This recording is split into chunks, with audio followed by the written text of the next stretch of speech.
מה זה האור הזה שאתה מכניס פה?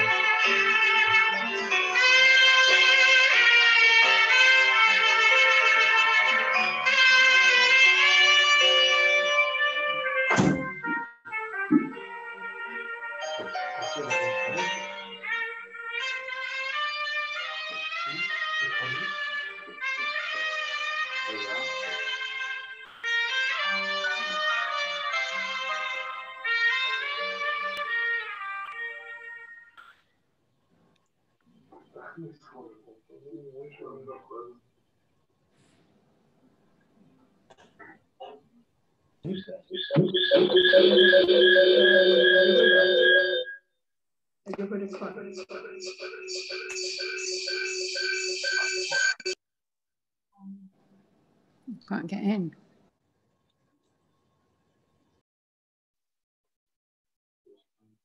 We've got Sylvia first.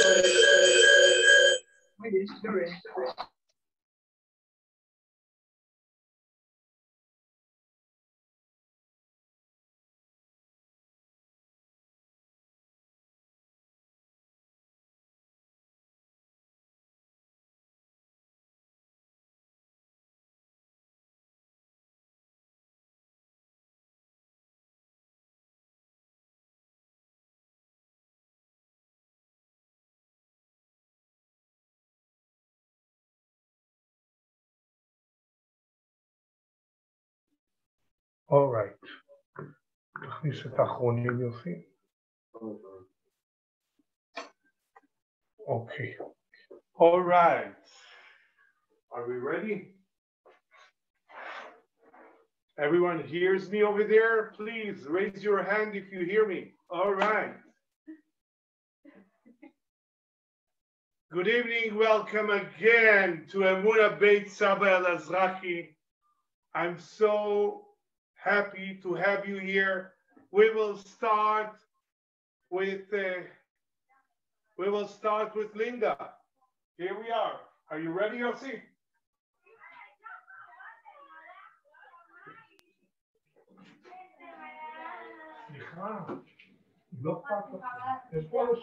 Good evening, ladies and gentlemen. Thank you all so much for being with us this evening. We sincerely hope you enjoyed the delicious meal prepared for you and delivered to you by the wonderful staff and children of our outstanding Bet Elazraki Children's Home. Tonight, we also remember with great affection Nina Ormond, on her 3rd yahrzeit. Nina really dedicated herself to the importance of spending time with the children living here over many, many years. We wish long life to her sons and to their families. I myself am truly honoured to hand over to the man who inspires us all beyond belief. Us being the board of Emunah Netanya, and of course you, our helpers and our dear friends. Who is this man who creates a prism of excitement wherever he goes? Who else? But of course our host, Rabbi Yehuda Khan.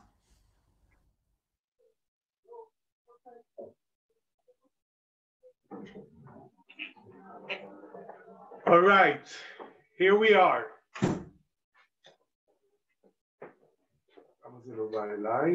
One second. All right. Good evening, ladies and gentlemen.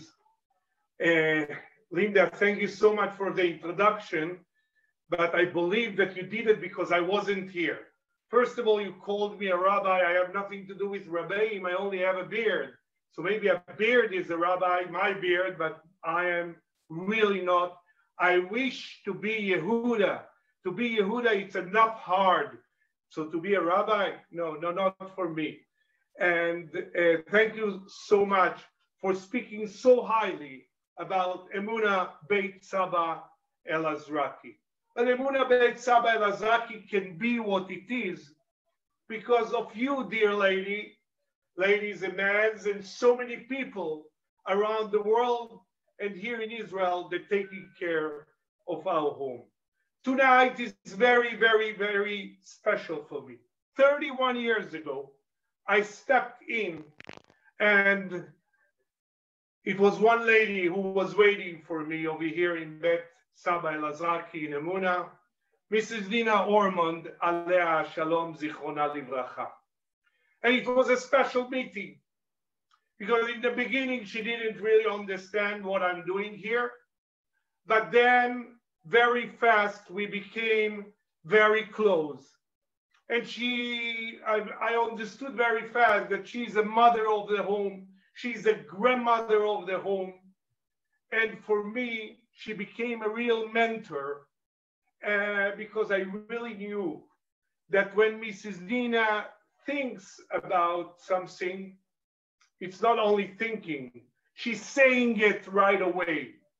And actually, my best love is to people that really saying what they feel and saying what they think without stopping themselves right away directly to me. So again, I'm thanking the Kadosh Baruch Hu. I'm thanking Mrs. Nina. I'm thanking her family for giving me all these years here in Bet Elazraki and for helping this place be what it is. There is so many children that are coming, graduates, alumni that are coming and visiting, and what they are asking is really, how's Mrs. Nina? And when I tell them the late Mrs. Nina, they're becoming so sad because she is a real part in her life. As I said already many times, and you heard me, every child in the world have the Kadosh Baruch Hu, his father and mother. Our children have the Kadosh Baruch Hu, and a huge puzzle in their life. Mrs. Nina took really a big part in this puzzle. So you are, all of you, are really a part in this puzzle, and I want to thank you now for being so kind to us in this year, in this really very difficult year that I will speak. I believe the last time that we were together and I gave the food out, I said, oh wow, the next time that we will meet, we will be here in the dining room, sitting together and shaking hands. And I didn't believe that again the car will go around and bring you the food. By the way, the children loved it. They asked when it will be again. Thank you so much for supporting the kids. They came back so happy from your homes. But I believe that it will be, who believe that after a year, it's already a year, we will be almost in the same place. Yes, we know that a lot of people had the vaccine. We know that, as the news said, the situation is better. But today, there are more than 200 children here in Bet Elazraki didn't go to school. Only a few of them, because we didn't know if we are red or yellow or orange, what color is this place. And I'm afraid to send them to school. Because by the way, the main problem was when I send them to school, because over here, we really keep them okay. We're watching them in groups of 12. We're watching them how they behave. But they go to school, and sometimes even the teacher is not vaccinated. And then I'm getting a letter that this and this child have to go into quarantine because the teacher was found as positive and they cannot be together. I really want to thank the Emunah group, you people, Emunah Netanya, for being so kind with us and preparing the Mishloach Manot and being with us. But how you do Purim, how you do life in a home with this kind of fear? We found out that with the time, we're learning more and more, even though that everyone is exhausted and the children are exhausted. But let's start, that's the first thing that I found out, that if I want to make the children normal in this situation, is really to make the staff happy. And that's what we are doing day and night. And to make them happy, it's not only to give them, but really to believe in them and to tell them that we are believing in them. You know, Rabbi Shlomo Karlibach said always, and everyone knows this sentence, that every child needs one adult to believe in him. And I'm adding, every director needs also someone that believes in him. Thank you so much for believing in me. And I believe in my staff. And day and night, I'm trying to make sure that they know that I believe in them and they are happy. And then we found out that as much as we love the children more, we have more space to love. As much as that we give them more, we have more space to give. With your permission, even though that you heard it a few times, I will take you to a tour, a virtual tour, not with pictures, with my saying what's happening today in Bet Elazraki, in Beit Saba Elazraki. So with your permission, let's start with the main building. We have in the main building our younger children, that for them it's really harder. But imagine a group of 12 children going into quarantine and they have to be there for 10 days.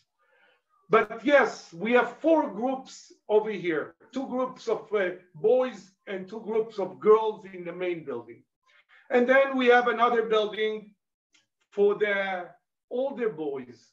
Imagine boys in 16, 17 that have to be closed inside the room in quarantine. By the way, I believe that all the groups, maybe one group, we spoke about it yesterday, weren't in quarantine, but not because they weren't sick, because we didn't find out, I believe.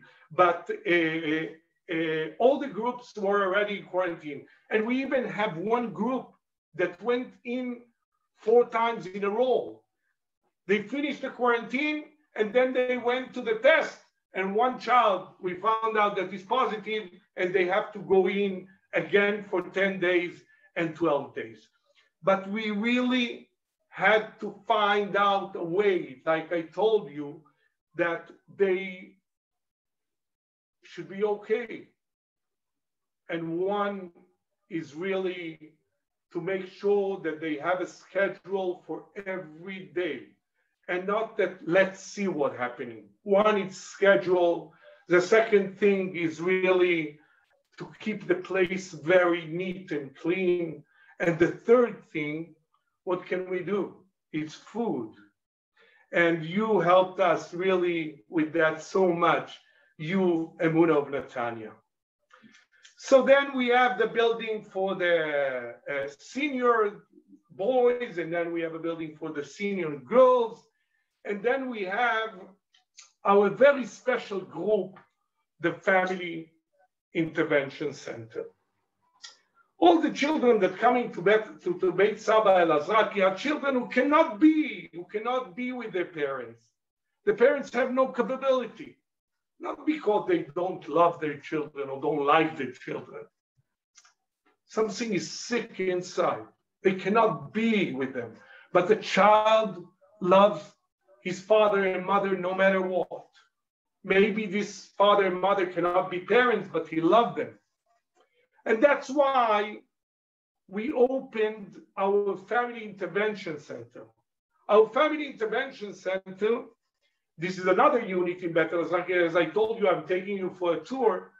There are 62 children in the Family Intervention Center that are coming every morning and going back home every night. We are trying to change the home, to change the house that they live in, to change their relationship between the father and the mother and the child. Sometimes only father, sometimes only mother. And I want to tell you that if you will ask me what makes me so proud in Beit Saba Elazraki, so I will tell you right away, you know, a child who came here in a very young age and slowly grew up and finished high school, went into the army or to the national service, and then went into university, because every child can. We have to give him the tools. And then we finished university or doing university, he met or she met a boy, and then they get married, they living beautifully, and then they have children, they're raising their children by themselves.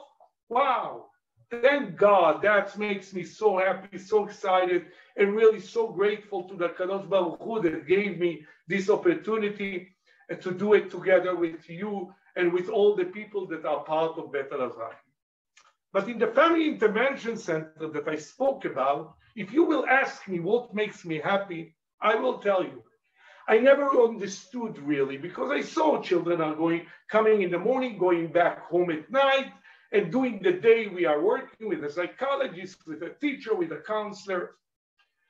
And again, a day after that, we're starting everything again. Sometimes they're coming with very nervous, sometimes we're coming with a smell, a better smell, a worse smell. What makes me happy, I will tell you. One day, in the end of the year, a mother came to me and told me, Yehuda, you know that I started to hug my child. And I started to have chills. And I answered her, of course I know that you hugged your child. You started to hug your child. He became better in school. He became better in behaving. His self-image is going up. Because, and I asked her, I told her, yes, of course I know.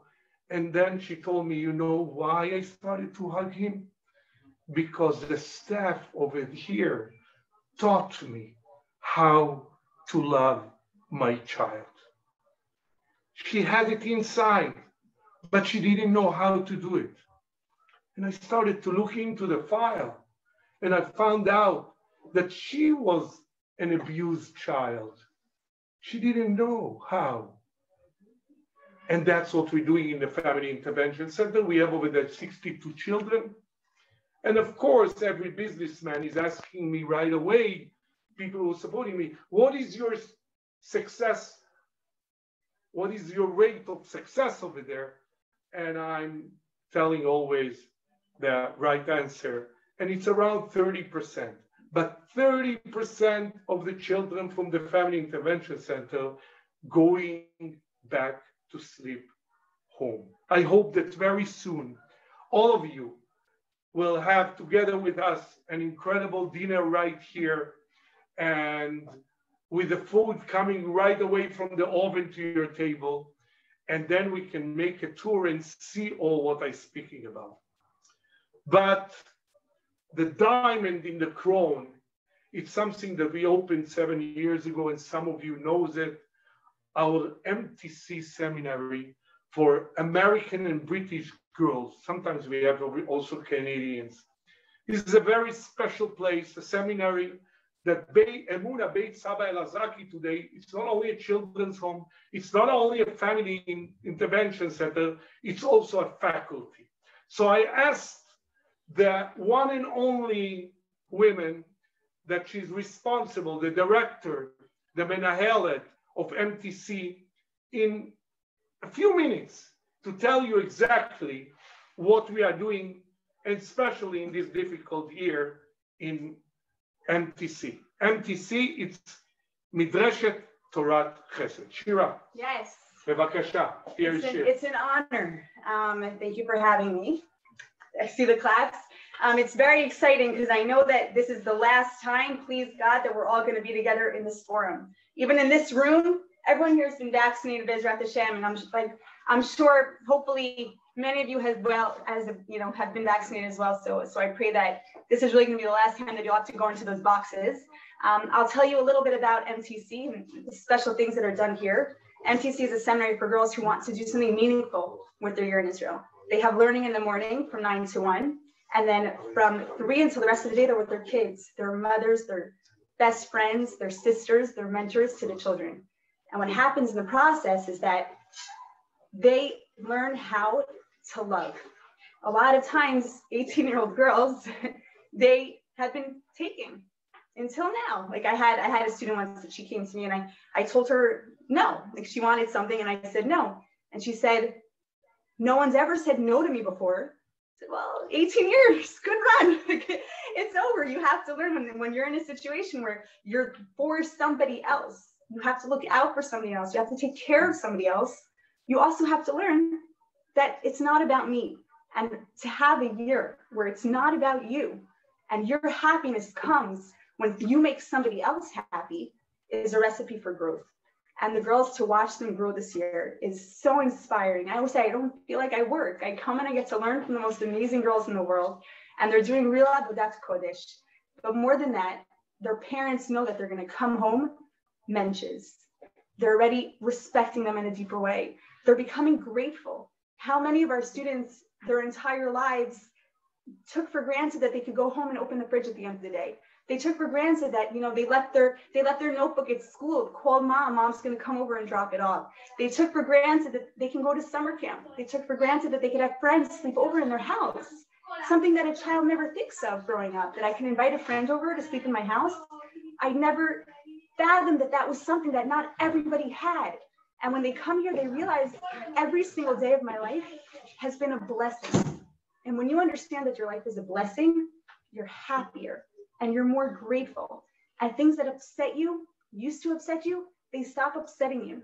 And that's what we love to do here at MCC. We love to see, of course, the learning is important. Of course, but the Barbanel and the Parsha is not what's going to help this girl when she gets into a fight with her husband a couple years down the road. She's not going to be like, oh, the Barbanel said about the Rashi. No, it's going to be the midot. It's going to be the characteristic traits. It's going to be what she learns about how incredible she is when she's patient and how her anger brings her nowhere. And that's something that the kids teach her. We had a student once that, remember there used to be parties here? There used to be parties here. People used to come. So they all got dressed up. And one of our students was helping one of the girls get dressed up for the party. And one of the girls found you would have come to know the story. She never told him this. She found a paint spray.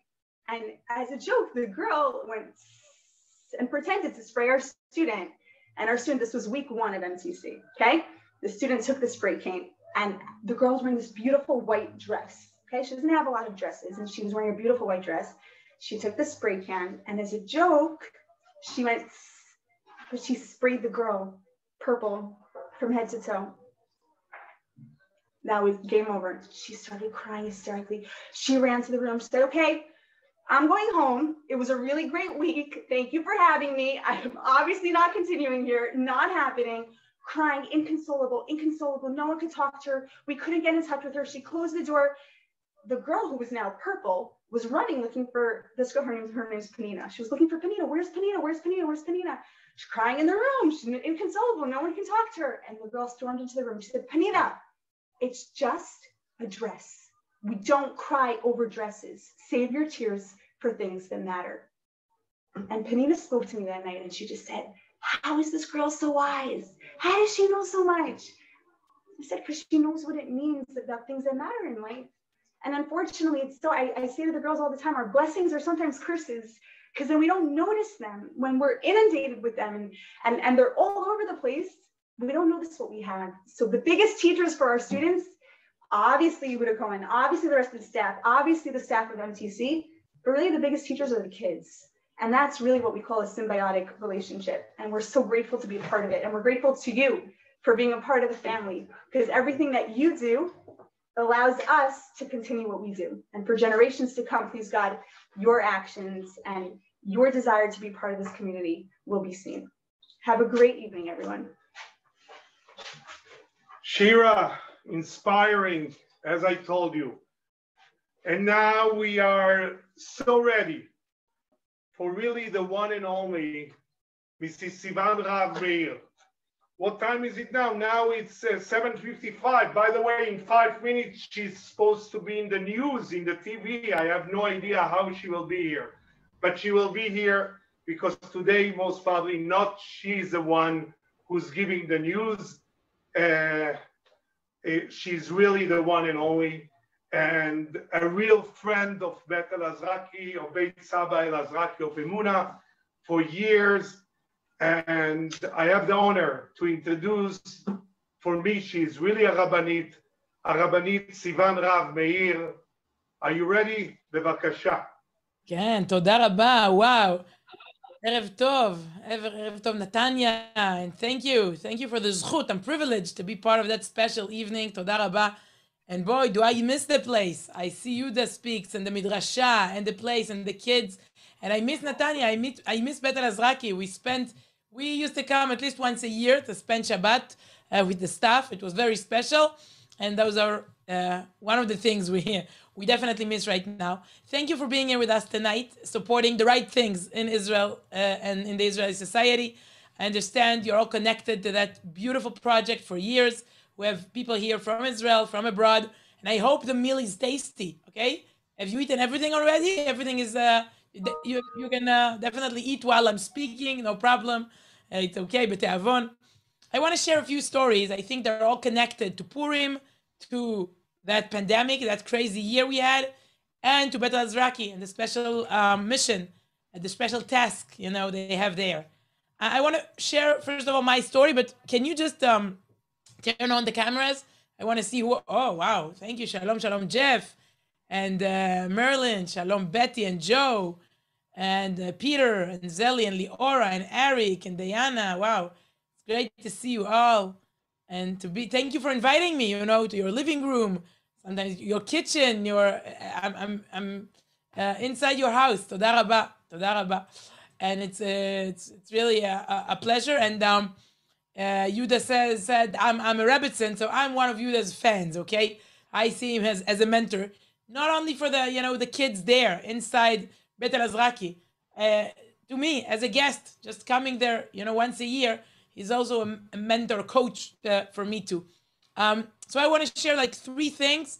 I want to start describing my childhood. Baruch Hashem, I grew up in a great normal family, but I still think each child needs that attitude, that education. I want to share one story about journalism and one story about Judaism. Okay, how I became a journalist and how I became observant, Orthodox. 2 stories. The first one starts at the age of 6. I grew up here in Israeli, 7th generation Israeli. You hear the accent, okay, native Israeli. My forefathers came to Israel during the first Aliyah. They were real pioneers. They established the city. They founded the city of Rishon LeZion. So I grew up in Herzliya, and at the age of 6, I felt like a loser. And it's not nice feeling like you're basically a failure. I tried everything. Everything came out awful. All the kids had those cool hobbies, in the afternoon, all those activities. They were playing the flute, the piano, the guitar. They were dancing and drawing and painting, all kinds of, arts and crafts, sports. I was awful. Everything was really, and you feel like a bitter taste, you can almost physically feel it, okay? You're nothing. And, you have your self-esteem and you're already 6.5, and it's not good. And what happened was, it was like a miracle. The middle of 1st grade, Kita Aleph, teacher Mora Riki, she taught us how to read and how to write. And boom, it was like a magic. Like she discovered something that was hidden within me inside. And it was like my destiny, I don't know, like my shlichut, my mission, to start reading and writing and speaking. Those, that became my niche. And for the first time in my life, I was better than others. I wasn't worse. I wasn't chasing them. They were chasing after me. They asked me to write, to help them, to write something, to help them with their homework, to be better.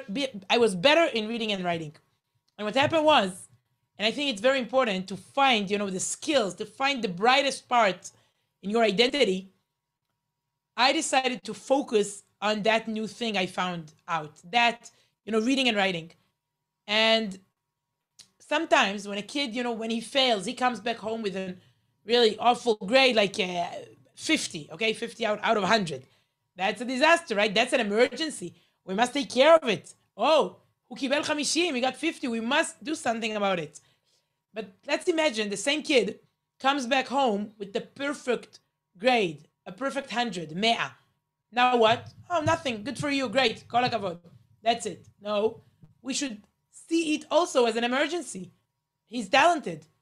What are the plans? What are we going to do about it? It's urgent. We should develop. We should give him more tools. We should see that thing as something very exciting and urgent. And that was my decision at the age of 6. I stopped, all those trying to dance, playing the guitar, all those other fields. And I decided this is also an emergency, to read and write much better. And that's what I did. I interviewed all the kids in my class, basically. Interviewed them all. And then I was invited for the first time. They invited me to come to Channel 2, Israeli TV. It was the Dan Shilon show. I guess you're familiar. It was the primetime show back then during the 90s. I think 40% when it comes to rating. People who watch it. It was crazy. And they asked me. They had auditions. They wanted a child that will interview the prime minister, Yitzhak Rabin. So that's me. I was chosen. That's me. I'm sorry, but sunflowers were very trendy that year. Okay, that's the reason. What you see here. And they asked me to interview Rabin. That was very exciting, and that was the beginning, I think, of my career. And I think the fact I'm there wasn't because, oh, she's so successful, so they also invited her to interview Prime Minister. No, I wasn't successful. And that's the reason, at the end of the day, I was invited to interview the Prime Minister. That's how I found, once again, my niche, my special light, okay, my place in that world. I think it's very important to do it. I know how much they do it in Bet Elazraki. They search and seek and find, the strongest, the skills, the places where you're talented, where you're better, and they try to develop it and help the kids. I think what happened afterwards, okay, after interviewing Rabin, it became like they invited me once again. And I remember I interviewed in 1 month. I interviewed Yitzhak Rabin of blessed memory, Shimon Peres of blessed memory, and then the Power Rangers. They came to Israel, an exclusive interview with the Power Rangers. I think I should also add of blessed memory, since I think they're not with us anymore, right? The Power Rangers. I'm not so cool. I don't know. So that was my journey toward journalism. Curiosity, I would say, understanding. You should develop yourself and finding new ways, finding your path. Okay, it's not always at school. Sometimes, okay, you should find it and work hard. But that was just the beginning of my journey towards journalism. Since the next stop is Judaism. I grew up in a very secular, I would say, neighborhood, family. Until the age of 15, I never met someone who is dati, someone who keeps Shabbat, who keeps kashrut, nothing. Jewish heritage wasn't part of the menu. Unfortunately, great family, great parents, but very Ashkenazim, very, very secular in Herzliya. At the age of 15, I first met 3 observant religious girls. And they invited me. I was also already a journalist. They famous. I was on TV. They invited me to come. They asked me to spend one Shabbos in the city of Beersheba. That's where they lived. And they asked me to come to see what Shabbat is all about. I came as an investigative journalist, but I went back home as someone who fell in love, with Shabbat. I mean, it was like a miracle. Once again, a miracle. You feel it when it's right, when it's true, where you belong. You feel it. And the first time I kept Shabbat was there in Beersheba, in the city of Beersheba. And they invited me once a month. And that's how I discovered my identity, our mutual treasure, our ancient mutual treasure called Judaism. But I think the main thing who influenced me and made me Shomer Shabbat, it wasn't just, okay, when I was a guest, I respected them and their families. So I kept Shabbat. But it became personal. It became mine, not theirs. It wasn't something from Beersheba. Shabbat became something that belongs to Herzliya too, where I lived. When I understood the concept of Shabbat, I think it's the basic concept of Judaism, of education. And these are the values you try so hard there, Netanya. These are the messages you convey. And that's, I want to show you a very simple, I would say, picture, photo, something a friend of mine designed it, but it really influenced my life, and I want to share it with you. And that's the, I would say that's Nir Menusi's work. Nir Menusi is a young artist here in Israel, very talented. He, painted, designed that Ken out of laws, many, many small laws. He also became Shomer Shabbat. Nir Menusi grew up completely secular. I think his family was even more extreme than mine. He's the son of Didi Menusi, for those who know who is. Didi Menusi, a famous songwriter in Israel. So he's his son. And he discovered Shabbat too. But he's much more talented. So he created that thing in order to explain what Shabbat is all about. I want you to have a look, to take a look. It's I think it's very simple, but very deep. What we see here together is a huge can. But this can's base is created. And we couldn't see any can if there weren't like all those law. We cannot reach freedom if we have no values. and boundaries and fences. And I heard Rebbetzin Shira describing that girl. For the first time, someone said lo. For the first time, that girl started her journey toward meaningful freedom. Otherwise, if everything is allowed, if nothing is forbidden, it's worth nothing. And those kids, those teenagers, but also those young kids that learned there throughout the year, that's, I think, the first thing that they should learn is law. But it's not just random law. No. That law leads you, at the end of the day, bottom line, to a huge, meaningful, sweet can. So it has a lot to do with Shabbat, since on Shabbat, you're not allowed to do things. You don't do this, you don't touch this, you don't eat this, you don't text, pay, I don't know, turn on things. Law. You can count, by the way. Nir Menusi, he chose to show 39 laws here. 39, Lamed Tet. 39 principles of halakha, things that we do not do on Shabbat until today. Those bases, by the way, it's on our parsha, Parashat Truma, Tetzaveh. We learn it from the Mishkan in the desert. But those principles, 39, Lamed Tet, if you put 39 law at the end of the day, you see a huge can. But sometimes you feel stuck. And I know the kids in Bet Elazraki, all they hear is law. You need someone to help you. If you zoom out from a bird's eye view, you see that your life, no, it's not built on law. Sometimes we as Jews, all we see is law, the restrictions. It's frustrating. Law. Relax. Breathe. See it, zoom out, and you see the wider picture, the huge can. And it's not just Shabbat, it's everything. If you want to learn seriously, you should say law to tempting things, distractions out there in order to reach final goal, to be successful, to reach something serious. And as I said, education, everything. Sometimes you should say law in order to reach Ken. That was the beginning of my journey toward journalism. So that's me, Judaism, journalism. That's the mixture I try to create until today on Channel 12 here in Israel, Galei Tzahal, Yediot Acharonot, social media. That's the first thing I wanted to share. I think it has a lot to do with that evening and that institution. But now let's speak about the year we had. Since after years of covering Israel as a journalist, something changed. My husband and I, Yedidia, and our 5 kids, we all went on shlichut to the places you all came from. I guess most of you are from America, North America, Canada, Europe, Anglos, English speakers. So we lived for a year in New York. Anyone here from 5 towns, by the way? So that's where we lived for a year.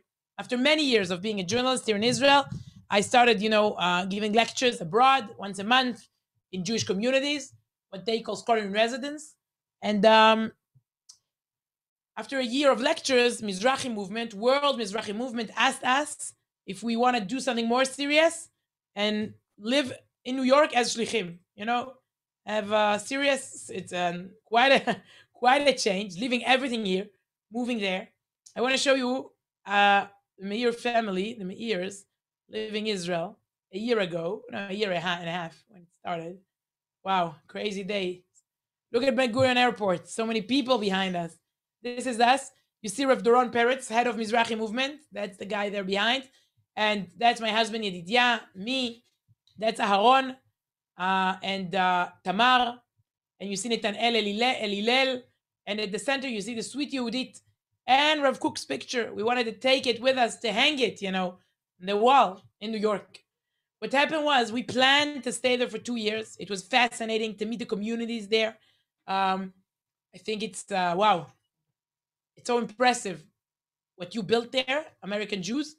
But also it's very impressive the fact you left. Most of you left those places. It's not easy. It's not easy living 5 towns, after a year. And so we planned to stay for 2 years. Everything was booked and planned. Flights, trips all over North America, visiting communities, schools, organizations, shuls, campuses. But you know what happened, right? No spoilers, but the world changed. And after 10, 11 months, great months, really, full of fun and meaning and shlichut, boom, we had to leave. Everything collapsed. We saw New York, I think the hardest days there ever. More than 1,000 people died every day in New York, passed away every day, the beginning of that pandemic. and everything was canceled. No schools, no lectures, nothing. And Erev Pesach, just before, let us Seder. You see the way we left, shocked, completely surprised. The only flight on that day, Ben Gurion Airport is empty. We're the only people there, alone, walking out. We were quarantined for 14 days. Leila Seder, we celebrated Leila Seder during the Seger, completely quarantined. We couldn't buy anything, frightened, afraid. Mommy, are we coming back? I don't know. I have no idea. We don't know. So now we're here, Baruch Hashem. We're not going back soon. Everything changed, the dream, the middle of everything. And it wasn't an easy year for me, and I'm sure for you too. That's why I want to ask you a very smart question I heard. But you can text, you can all type your messages here on, the chat is working.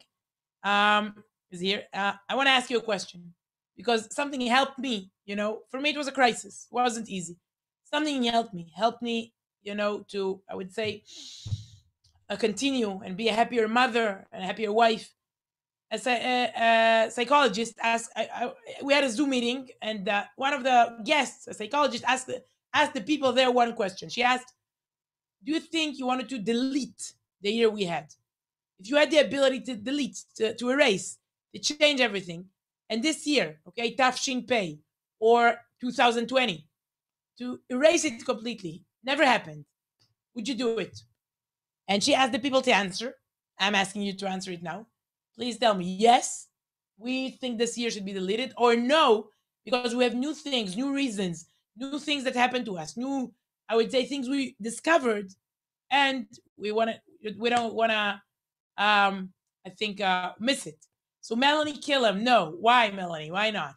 What happened during that year? Please give me examples of what happened to you during that year, and what's the reason? Ellen, thank you, Elaine.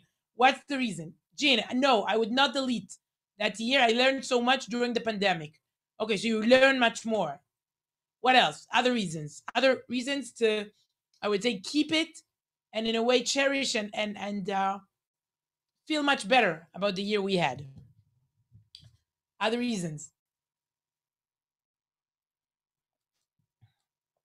Great. I learned to keep it simple. Beautiful, Melanie. I also learned to keep it simple. Yeah, my brother got married during this year. 10 people at the, my parents' house. That's it. So simple and so holy. Seriously, it's not about money. It's about the experience. Yeah, we keep it simple. Okay, I saw Achdut, Elaine. I saw Achdut that never existed before. You're right. The media, the news, they don't always show it because they focus, extreme people, those who, okay, so we do have problems. I'm not, too naive, but we do not focus on the beautiful Achdut, solidarity, unity that exists right now. And it's beautiful to see it. You're right. Oh, there's a famous sentence we say that on the news, usually every evening at 8, we say Erev Tov, but then we prove to you why it's not a good one. Good evening, bad. So yeah, they focus on that usually. So yeah, let's see. Warren and Maddie Rance, Zoom gave us so many chances to learn. Right, I think it's a miracle. And it exists for years, Zoom. I've never heard of it. Where are they? Other miracles, okay? Where are they now? Hidden miracles like Zoom. Things that people invented, and I have no idea. I know nothing about it. I want to see. I want to learn. What is my next Zoom in life, okay? Valerie Baum, we had to keep in distance from people. People are getting fed up with not mixing with people. Zoom gave us chances to meet people, right? Exactly. As I said, one of the miracles this year. So yeah, I definitely think what you just did is very healthy, that process, and very Jewish. Telling us, no, we do not delete. It's worth it. We're Jews, and we're looking each, I would say, obstacle, there's a chance here to grow. And each crisis is also, it could change our life for the best, for the better. I mean, we do see, that's the way we see things for thousands of years. So I learned to understand another answer, learned to understand how difficult it was for people to be on their own during the pandemic, and I learned to reach out to them, which made me feel good. Kol hakavod. Each chesed you do right now is extremely important. The search for people, those who we need, and they're quarantined, alone, isolated, sick, miserable. Yeah, so many, I would say, opportunities.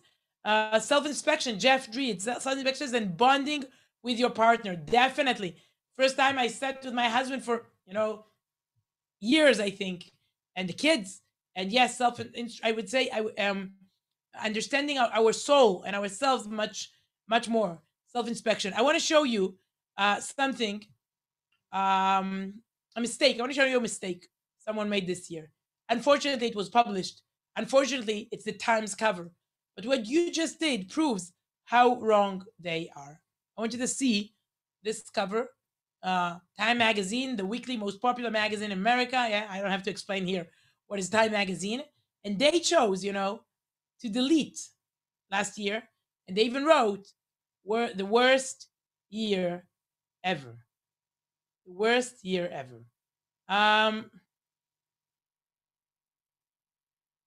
I think it's the worst cover ever.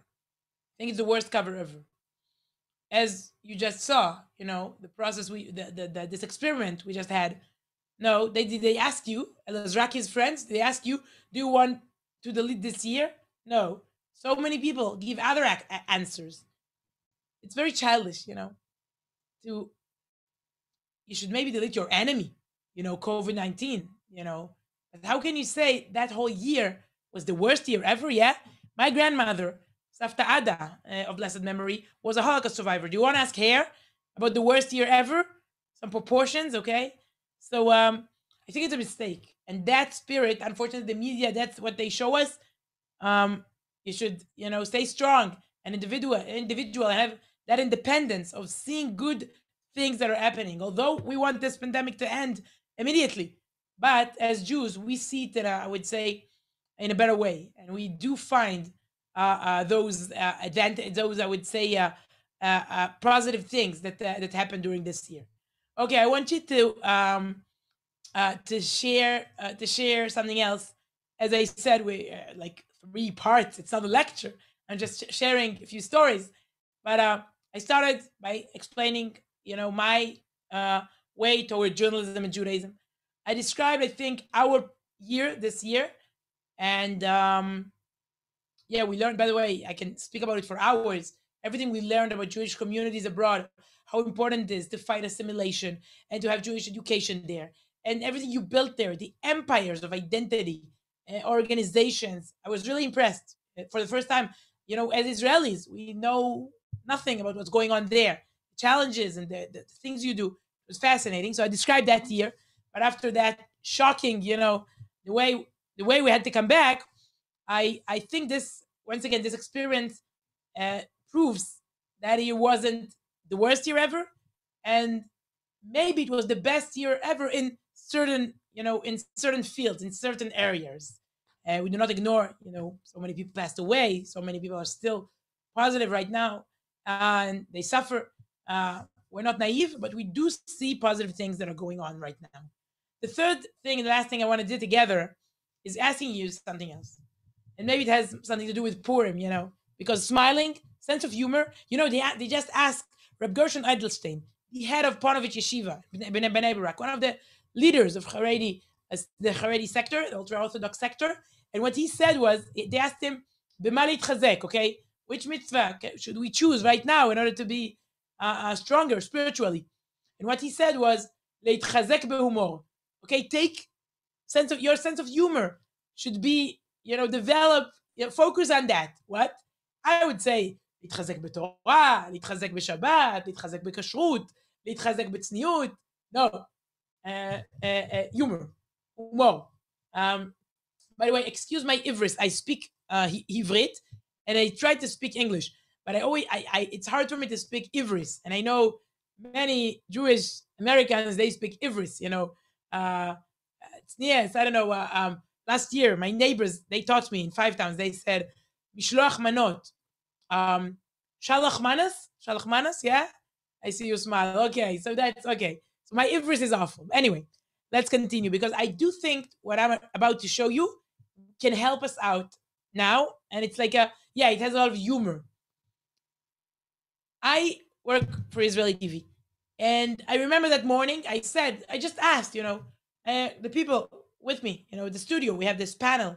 I said, one day we will open a COVID-19 museum, right? Museo na Corona. I wonder, what will we show them there? How will we transform? How will we explain that period to our kids, grandchildren? What will we all show inside that Museo Corona, this COVID-19 museum? And people, I was shocked, surprised.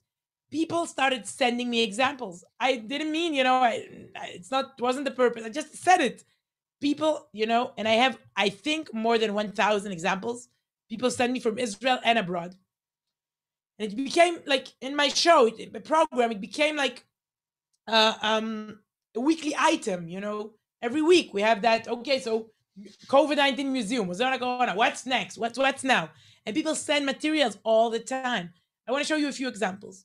I think we should all found our COVID-19 museum. Each family, each group, each person. Why? Because we treat this, I would say, year with a lot of sense of humor, proportions, priorities. It helps us, to smile, to see things and think, oh, one day I want to show, okay, it makes you feel better in a minute. I want to show you a few examples. What do you think about this person? Okay. What do you think? I think that will definitely be part of our COVID-19 museum. Yeah, I see you all smiling and laughing. That's very nice. I can't hear you, but it's nice to see you. Your small face is smiling. Yeah, that's very nice. I think this example. But behind the mask, there's a huge smile. We can't see the smile, but he's smiling. Okay. One of the problems today, we do not see the faces, what people want to, their feelings. But that's very, I would say, an Israeli startup. Yeah. Mask plus kippah, all in one. Okay. What do you think about this bar mitzvah? Once again, I want you to use the chat because I showed that example on Israeli TV. Very special example. I think in world history, in Jewish history, there was never something like it, such a bar mitzvah. Why? Please try to get, not to guess, to look at the invitation and to explain what happened here.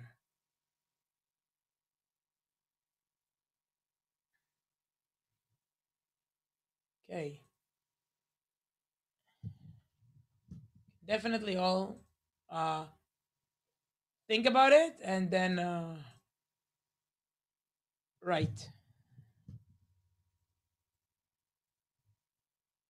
I can help you out. Okay, let's see.